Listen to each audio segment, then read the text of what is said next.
put $1,000 in your hands. Brought to you by good folks at Neckers. And yeah, let's see, we got a Valentine's Day contest. We got the history quiz. And we appreciate it. It's not that we feel like we have to buy off our listeners, but we understand it can't hurt. Just kidding. Some stories you may have missed overnight. Normally fire trucks are at the scene of a fire, but Knoxville yesterday, Knoxville, Illinois, firefighters found a fire truck on fire.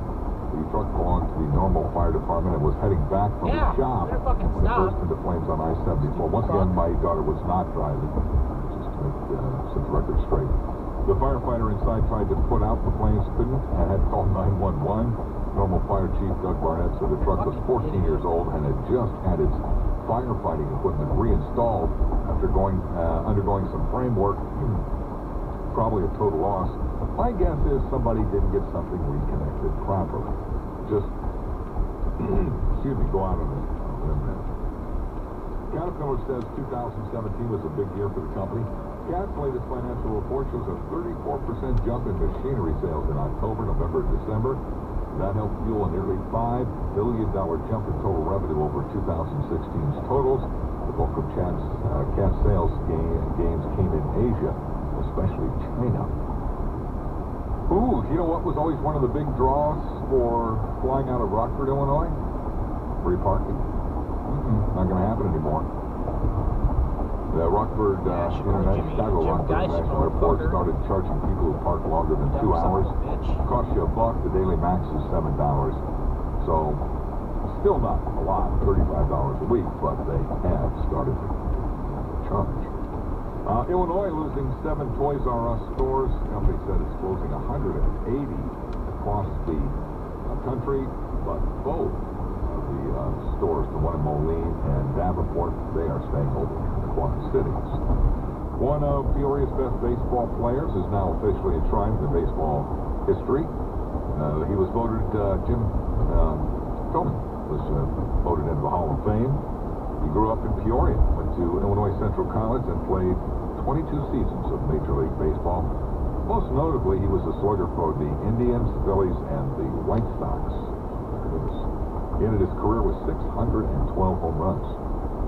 Not bad. I think they're, 8 on the list all time. Did you know we've got a blue moon coming? Doesn't happen very often. In fact, the phrase, once in a blue moon, that's where this comes from. It happens on an average every 2 to 3 years. Next Wednesday, we're going to have a blue moon. Yeah, pretty exciting stuff in North America. It is the second full moon of the month or a third full moon of the season. So there you go. So it should be, hopefully we'll have clear skies. We'll have to ask Kevin Phelps about that, see if that's going to be the case. Are we going to be able to see that blue moon? 30 degrees when we come back. What do we got? We're going to talk about Nasser.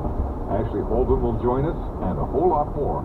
It's AM Quad City. WOC Davenport, an iHeart radio station, available everywhere you want to listen on our free iHeart radio app. Download it now.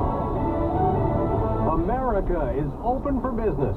I'm Dave Anthony, Fox News. That's the message President Trump's taking to Switzerland. He's in Davos, soon headed to the World Economic Forum. Fox's Simon Owen, live in our European Bureau.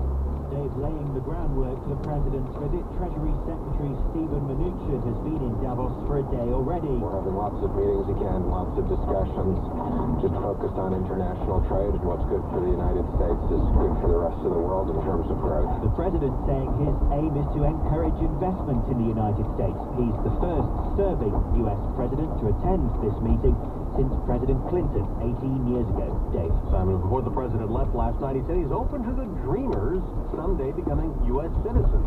Amid the ongoing negotiations to protect some immigrants brought to the U.S. illegally as kids, he's also pushing for more border wall funding.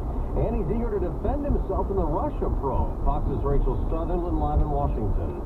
President Trump says he's more than willing to answer questions under oath as part of Special Counsel Robert Mueller's investigation, telling reporters. I'm looking forward to it. I don't know. I said this is nothing that was released, but I would love to do it. The president maintained he's done nothing wrong. I couldn't have cared less about Russians having to do with my campaign. The president's lawyers have reported